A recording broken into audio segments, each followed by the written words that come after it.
Урматтуу студенттер, бүгүнкү өтүлө турган сабагыбыз гидравлика жана гидравликалык машиналар курсу боюнча телого аракет эткен гидростатикалык басымдын күчтөрү жана Архимед күчү деп аталат. Өзүңүздөр көрүп тургандай, мында идишке суюктук куюлган жана ал суюктукта тело чөгөрүлгөн. Жана ошол телого суюктук тарабынан ар кандай күчтөр аракет этет. Мына F1, F2, F3 жана F4 күчтөрү. Ошондой эле ошол идиштин үстү ачык болгондуктан, демек үстүнөн атмосфералык басым аракет этет. Демек биз ошол азыркы учурда ошол күчтөрдү кандай табыш керек экенин карап чыгабыз. Мында болсо ошол басым, атмосфералык басым, же болсо басым десек болот. Эмнеге барар? Бул болсо күчтүн эске болгон катышына барар. Бул күч, гэс болсо аянт. Аянтка аракет этип аткан күч. Демек, бул жактан карай турган болсок, F ньютон менен өлчөнөт, S болсо метр квадрат менен аянт, басым болсо паскаль менен өлчөнөт. Бул жакта бул формуланы пайдалануу менен F күчүн таап атабыз. Биякта басым көбөйтүлгөн аянт. Демек, бул жакта атмосфералык басым бизде бул деңиз деңгээлине жараша болот. Деңиз деңгээли бир калыпта, мисалы үчүн биз бир деңгээлде тургандыктан, демек биз бул жактан турактуу деп белгилеп алсак болот атмосфералык басымды. Эгерде деңиз деңгээлинде турганда, демек атмосфералык басым бул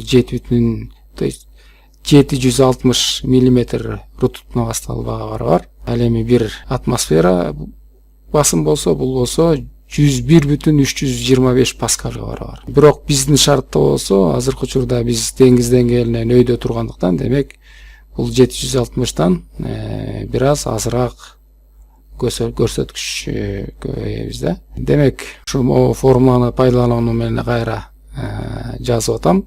Бирок ошол жерден F деген күч бул mg-га барабар. Болсо m бул болсо масса, g болсо эркин түшүнүүнүн ылдамдануусу.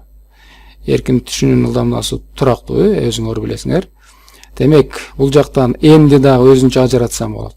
Бул m өзү ρ көбөйтүлгөн v-га барабар. Же болсо тыгыздыктын көлөмгө коюлгон көбөйтүүсүнө барабар. Бул жактан көлөмдү дагы өзүнчө ажыратсак болот. Көлөм бул эгерде туура форма болсо, негизинин аянтынын бийиктикке болгон көбөйтүүсүнө барабар.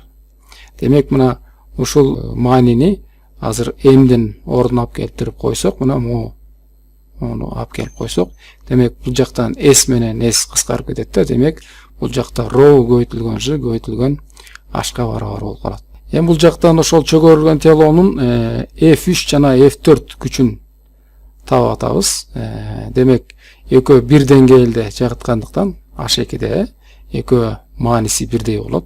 Демек, эмнеге барабар болот? Бул жакта ρ g, бул болсо суюктуктун тыгыздыгы, g-ны билесиңер, эркин түшүнүү ылдамдануусу.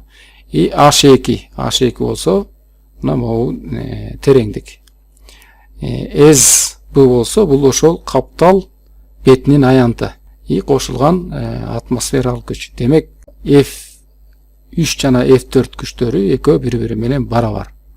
Демек, экөө бири-бири менен барабар болгондуктан жана карама каршы багытталгандыктан экөө бири-бири менен жоюшуп кетет экен. Ал эми бул жакта вертикалдык күчтөр калды. Ошол вертикалдык күчтөр, мисалы үчүн F1-ди таба турган болсок, F1 бул жакта жанагындай эле, ρ g бул болсо суюктуктун тыгыздыгы көбөйтүлгөн g, и H1 болсо мына могу деңгээл H1. Ал эми S G болсо, бул горизонталдык турган беттин аянты. Демек, могу аракет этип аткан беттин аянты. S G кошулган атмосфералык күч.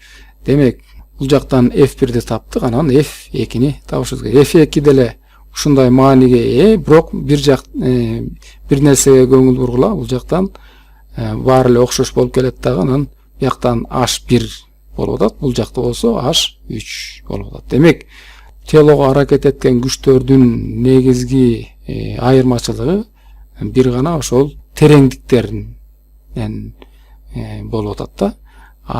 Баары тең эле окшош болуп атат да, бирок бир гана ошол тереңдиктери ар кандай өлчөмдө жайгашкандыктан ошо ар кандай маанини алат. Демек, биз азыр F2 деген күчтү тапканда мына төмөндөгүдөй маанини алып атабыз. Демек, ушул аракет этип аткан күч, телону өйдө көздөй түртүп суюктуктан чыгарганга аракет этип аткан күч, демек бул Архимед күчү деп аталат. Эми бул сүрөттө карасаңар, ошол чөгөрүлгөн тело кандайдыр бир оордук күчүнө ээ.